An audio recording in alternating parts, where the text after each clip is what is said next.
todas y todos. La consigna a lo largo de toda la temporada, esta segunda temporada, ha sido el conocerse mejor, el autoconocimiento.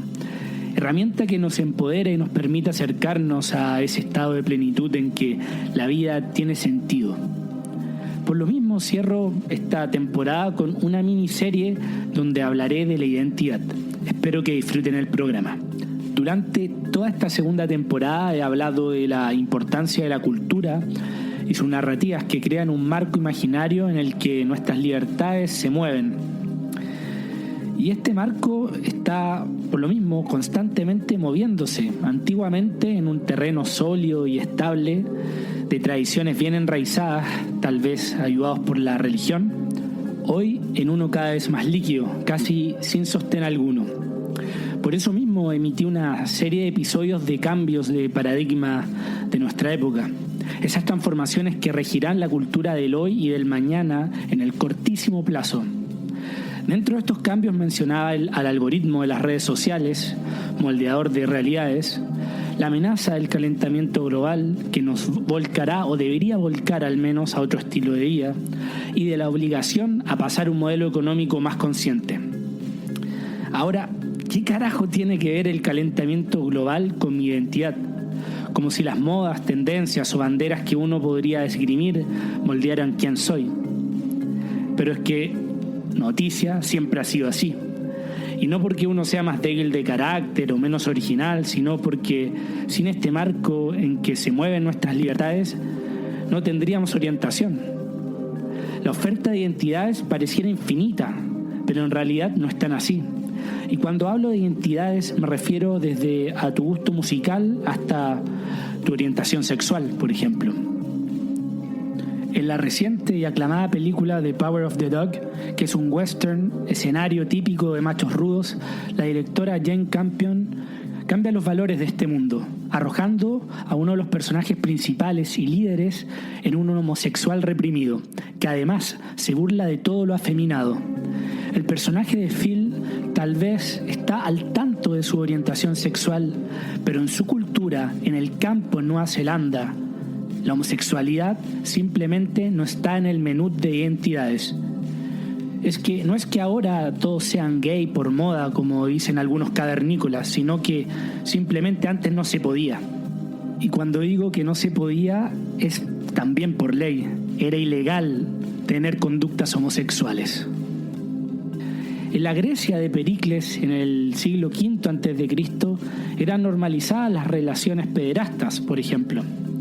Era normal y socialmente aceptado que un hombre mayor intentara seducir a jóvenes, también varones. Culturalmente, estas relaciones pederastas establecían el vínculo entre discípulo y maestro, donde el mentor elegía a su pupilo de esta forma. Era mucho más que una relación carnal, sino una forma de transmitir conocimiento, de la forma que se transmitía el conocimiento en la sociedad. Bueno o mala, eso es otra discusión, pero en los griegos, una de las cunas del mundo occidental, no existía una hegemonía de lo heteronormativo, ni era mirado con desprecio de raro o de pervertido aquel que practicara otro tipo de relaciones sexuales. Por lo mismo, brotaban las relaciones homosexuales, porque no eran reprimidas, no solamente desde la ley, sino desde la cultura. En una era donde nos hemos volcado únicamente hacia la verdad científica, hemos reducido la cultura a poco más que costumbres y manifestaciones artísticas, cuando esto es mucho, mucho mayor. Ya sé que estás pensando, eso es el relativismo al extremo, a mí me gustan demasiado las mujeres o los hombres, yo soy heterosexual, me dirás, es biológico, que siempre hay una esencia en cada ser que es inmutable, imposible de modificar. Pero, ¿cuál es esa esencia? Precisamente esa pareciera ser la identidad. Pero, ¿la identidad es lo que creemos que somos o la forma en que nos ven los demás? Sartre, el existencialista francés, en su obra de teatro Huis clos o A puerta cerrada en español, arroja 3 personajes en escena atrapados en lo que vendría a ser el infierno, el cual es descrito como un mundo sin espejos, en que ningún personaje tiene memoria y en el cual la identidad de cada uno se va formando a través de la perversa mirada del otro. Sartre pareciera decirnos que el otro es el infierno. Tu trayectoria vital de poco importa y mucho menos tus anhelos. Eres la etiqueta que se te ha puesto y como ser sin memoria y visibilidad no tienes opción de reinvención. Solo te queda acatar. Eres aquel que hizo trampa en el examen, el ladrón, el que golpeó a su pareja, etc. Esa es la otredad nefasta, la que te encasilla y te hace sufrir por no reconocer tus subjetivas virtudes. Es que siempre hay una grieta entre lo que nosotros creemos que somos y la idea de los demás. Esa falta de reconocimiento es uno de nuestros grandes dolores. Podrás rebatir, a mí que me importa lo que piensan los demás, pero si en tu trabajo no valoran tu esfuerzo, el cual no se ve recompensado, sí te está afectando. Si la persona que amas no se da cuenta de tus virtudes, también te afectará. La grieta siempre está ahí, latente. Y en una democracia liberal donde se pregona la autenticidad y salir de la uniformidad, el brote de tribus urbanas o identidades se ha multiplicado. De religión, orientación sexual, género, etnias, etc.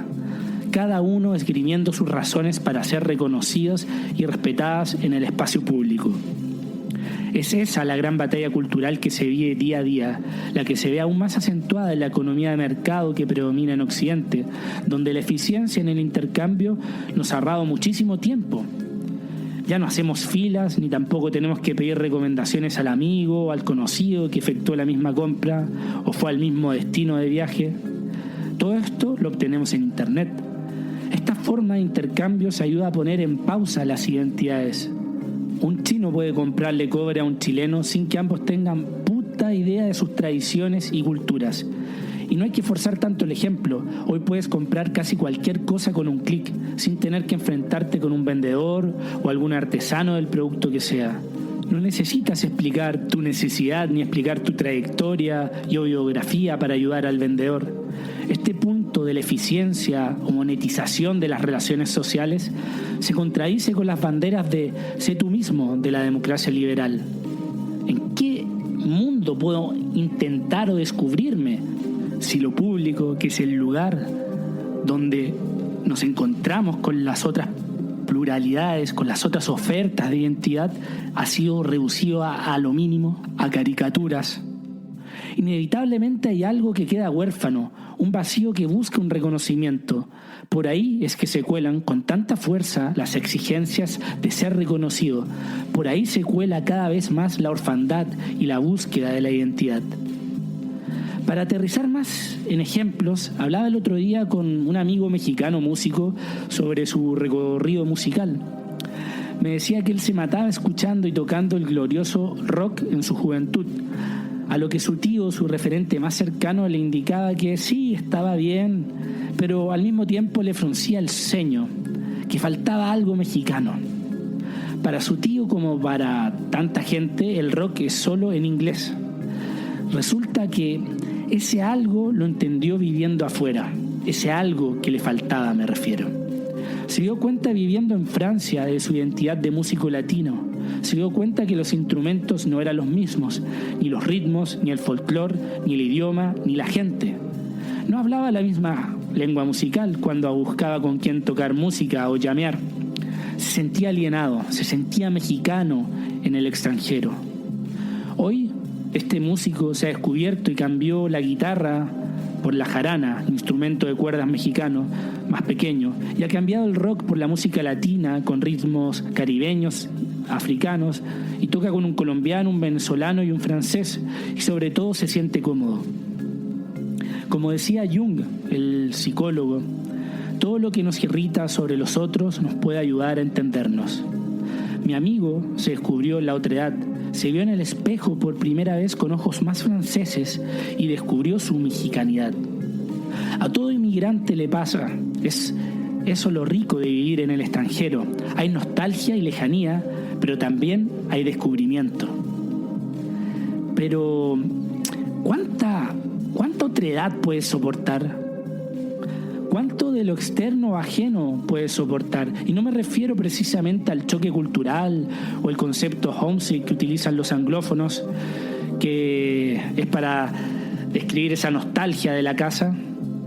Porque quien haya viajado por extensos periodos de tiempo, sea inmigrante, se haya encontrado con esa sensación de desorientación, extrañeza o ese impacto por pasar a moverse de una cultura familiar a una que es desconocida.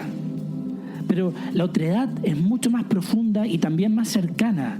La otredad la puedes vivir dentro de un grupo de amigos o en tu propia familia, como Zabalita, el personaje principal de la excelentísima, brillante novela de Vargas Llosa, Conversación en la Catedral.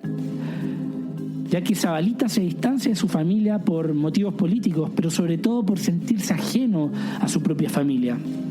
Esto también lo trabaja Clint Eastwood en sus películas Gran Torino y sobre todo en $1 Million Baby, donde Hilary Swank interpreta a una fiera joven que busca hacer una tardía carrera en el box pese a las burlas y desprecio de su familia, inclusive en los momentos más duros para ella. Nunca hay empatía, pero en esa carrera de boxeadora, en ella, hay belleza, verdad y descubrimiento, pese a todo el dolor y la miseria. Todos estos ejemplos de Vargas Llosa, Clint Eastwood y mi amigo mexicano son de una otredad de enajenación, una otredad que te impulsa a buscar tu identidad. El otro camino a esa otredad es la asimilación, el conceder tanto de tu propia identidad por integrarte a un grupo sin saber, o aún peor, sabiendo que esa concesión crea un constante vacío y una insaciable sed de identidad, la cual se puede expresar de la peor forma. Hannah Arendt, la filósofa judeo-alemana, en su libro Eichmann en Jerusalén, narra el juicio en Jerusalén a Adolf Eichmann, ex criminal de guerra nazi y uno de los mayores organizadores del Holocausto y de la solución final, que era eliminar de la tierra a los judíos. En el imaginario, y con justa razón, tenemos a los nazis como criminales sin misericordia, sin escrúpulos, megalómanos, racistas y ejemplificadores del mal. Un precedente y alerta histórica para el futuro de la humanidad. Hannah Arendt es enviada a Jerusalén a seguir este juicio y su desenlace por la revista The New Yorker. Y el descubrimiento de Arendt fue no encontrarse con un sofisticado burócrata asesino, genio del genocidio y de técnicas de tortura y antisemita, sino que todo lo contrario. Se encontró con un ser normal, sin problemas psicológicos, esto certificado por 6 psiquiatras, casi tonto inclusive, sin talentos ni culto y sobre todo para nada antisemita. Eichmann no era motivado por el odio racial o una trayectoria de resentimiento hacia el pueblo judeo, sino simplemente por una promoción de trabajo. Arendt dice que un ser humano se divide en 3 categorías: labor, trabajo y acción. Labor corresponde a todas las actividades que nos permiten estar vivos biológicamente, como comer, ir al baño, dormir, cosas que si no hiciéramos moriríamos. La segunda categoría es lo que llamamos trabajo, lo que hacemos para producir el mundo material en el que vivimos: autos, ventanas, edificios, seguros, etc. Y una última categoría es la acción, o el reino de lo político, lo que se compromete con el mundo público. Esta última categoría es donde toda guerra comienza, donde todo Estado nace, y sobre todo es la categoría que da una razón y una utilidad a la categoría del trabajo. Para Arendt y su crítica a la modernidad es que esta última categoría se ha dejado en la mano solo de algunos, como si pasara un tren con la acción de lo político paralelo a nuestro andar. Y es lo que llevó y explicó los grandes desastres del totalitarismo. Hemos dejado de lado esa categoría que tan presente era en la mencionada Grecia de Pericles, donde lo político no era un medio para un fin, sino que era el fin en sí mismo. Un espacio de deliberación y también de expresión, donde todo es político. Pero la sociedad de hoy, según Arendt, nos hemos quedado con un ser que solo vive sus primeras y segundas categorías. Un ser que se autodefine básicamente desde la categoría del trabajo. ¿Quién eres?, se te pregunta. Soy ingeniero, soy profesor de historia, soy banquero. Pero cada vez que respondes de esa forma a esta pregunta, en la situación social que sea, hay un gusano en tu estómago que te corroe, un vacío, una orfandad. es que somos mucho más complejos que el Homus economicus del que hablaba en el episodio del crecimiento económico. Somos mucho más que estatus y poseer cosas. Si no, explíqueme por qué la gente rica también es miserable y se suicida. Porque solo tu profesión explica todos tus valores y creencias más profundas. ¿Qué tiene que ver tu identidad con el teléfono que posees, el reloj en tu muñeca y las zapatillas con las que corres? Por mucho que entres en esa carrera estúpida y vayas saciando y reafirmando tu identidad de esa forma, siempre habrá un vacío imposible de llenar. Le preguntamos a los niños, ¿qué quieres ser cuando seas grande? Y no, ¿quién quieres ser? Sin embargo, estos ya normalizados por la cultura moderna responden al unísono con una profesión. Doctor, médico, astronauta, los más soñadores o futbolistas. Cuando la respuesta debería ser algo similar a lo que respondía John Lennon, que decía, cuando grande quiero ser feliz. Por eso, tomar una postura sobre un asunto público nos reconforta y da miedo a la vez, nos expone. Es posicionarse, identificarse y sobre todo comunicar al otro que así pienso respecto a un tema. Es solo a través de la acción que podemos disminuir la grieta de identidad entre lo que pensamos que somos y lo que piensan que somos. Lo platónico y contemplativo no sirve para saciar esa sed de identidad, según Arendt. Tenemos que entrar a la arena de lo público y reafirmar nuestras convicciones y valores. Es por eso que uno se siente tan bien en las marchas pacíficas. Sí, por la complicidad de compartir valores con un grupo y encontrar tu tribu, pero sobre todo por afirmar una creencia que exhibes en lo público. Sí, voy a la marcha del Gay Pride y me importa un carajo si piensan que soy gay o no, pero reafirmo mi creencia de anti-homofobia y la libertad de expresión de esta minoría, afirmando mi libertad y mi identidad. Pero lo político hoy en día se ha reducido en entrar en tu red social favorita, leer o ver el video de la cuenta que te sugiere el algoritmo y compartir esa noticia con tu grupo de WhatsApp que por lo general piensan igual a ti, o compartir el mismo meme de turno. No es suficiente. Hay una orfandad muy grande en la forma en que hoy concebimos la modernidad. Y ojo, que digo todo esto de manera autocrítica también, porque en las dos asociaciones o grupos políticos que me he acercado he terminado por alejarme. Pero tengo claro que gran parte de mi plenitud está en lo público, donde puedo reafirmar mi identidad. Y este podcast, y sobre todo a la gente que alguna vez me ha escrito y con la que he podido hablar más en detalle, es una forma de saciar esa sed, es una forma de afirmar mi identidad. Así que por favor, si todavía no te he aburrido a este punto, es porque tenemos algo en común. Me gustaría también saber más de ti. Escríbanme, que cada vez que recibo y leo un mensaje de alguno que le está pasando mal y que alguno de mis episodios le ha servido alguna cosa, siento que estoy ayudando en algo. Hoy, en estos tiempos, está muy en boga las políticas de las identidades de los pueblos originarios en Chile. Hay exigencias y una búsqueda de reconocimiento, y con toda justicia, siendo el pueblo mapuche el mayor estandarte de esto. Pueblos que fueron obligados a no hablar su lengua, pueblos no reconocidos que han quedado por siglos al margen de la sociedad. ¿Cómo no van a sentirse excluidos si al censurar su lenguaje están censurando su cultura, su forma de expresarse? Roberto Bolaño, el gran escritor chileno, decía: mi patria es la lengua castellana, y suscribo 100%. Por eso, aquella censura ha sido una mutilación para aquel pueblo. ¿Cuánto mapuche seguramente ha firmado escrituras de compra-venta de terreno sin saber lo que en verdad ha firmado? Todo por el lenguaje. Pero, ¿quién puede esgrimir ser mapuche? ¿Quién tiene el derecho de reclamar este reconocimiento? ¿Son solo los mapuches históricos con 20, 30, 40 generaciones de vida en el territorio? ¿O pudiera un mestizo o un hijo de europeos que, movido por intereses genuinos, sentimentales o religiosos, acercándose a la cultura mapuche, se estremeciera con sus cantos y poesía, empapándose de sus ritos y creencias hasta saber más que los propios herederos? ¿Podría ser este individuo excluido de lo mapuche? Yo pienso que no. De ser así, no podría nunca nadie nacionalizarse. Yo no podría, por ejemplo, pedir la nacionalidad francesa, pese a disfrutar genuinamente su literatura, gastronomía y lenguaje. Estamos en un constante vaivén de alienación y asimilación.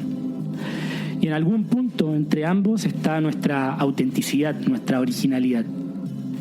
En el marco de esta lucha está la cultura. Es por eso que la identidad nunca es fija ni inmóvil, está constantemente construyéndose. Por lo mismo no entiendo a la gente que no acepta que una persona mejore o simplemente cambie. Alguna vez alguien en confianza siempre me decía: esta ahora hace yoga y se las da de zen, si en el colegio era una sueltita que se cree. O pobrecito se las da de cool, mira cómo se viste, y en el barrio era un nerd. Todos tenemos ese conocido que no tolera que los demás cambien. Como si ojalá el mundo y nuestros roles se hubieran congelado para siempre cuando estábamos en el colegio. Es como si para esa gente la vida se hubiera pausado a los 18 años. Ese es el mal de los conservadores y aquellos que llegan a su cima demasiado pronto en la vida. Y empiezo ya a despedirme. Él empezó a cambiar. Cada día me encontraba con una persona diferente a la del día anterior. Las quemaduras le salían hacia afuera. Aparecían en la boca, en la lengua, en las mejillas. Primero eran pequeñas llagas, pero luego fueron creciendo. Las mucosas se le salían a capas, como si fueran unas películas blancas. El color de la cara y el del cuerpo, azul, rojo, de un gris parduzco. Y sin embargo, todo en él era tan mío, tan querido. Es imposible contar esto, es imposible escribirlo, ni siquiera soportarlo. Svetlana Alexievich, Voces de Chernobyl. Y termino con un estremecedor fragmento del hermosísimo libro de la premio Nobel bielorrusa Svetlana Alexievich, Voces de Chernobyl, donde la escritora le da voz a diversas personas que fueron afectadas por el desastre nuclear de Chernobyl. Narrada en monólogos, este texto es la base de la miniserie emitida hace un par de años por HBO, Chernobyl. Primero eran llagas, pero luego fueron creciendo. Las mucosas se le caían a capas, como si fueran una película blanca. El color de la cara y el del cuerpo, azul, rojo, de un gris parduzco, y sin embargo, todo en él era tan mío, tan querido. Específicamente, en este monólogo, la narradora es una mujer recién casada que habla de la transformación terrible de su marido por el contacto con la radiación. Y sin embargo, todo en él era tan mío, tan querido. Las quemaduras, la radiación, el dolor lo habían cambiado por completo, inclusive de color. Sin embargo, no importaba. En esa nueva y terrible forma, tal vez él había dejado de ser humano, pero ella lo reconocía. Ella lo seguía amando. Reconocía su identidad.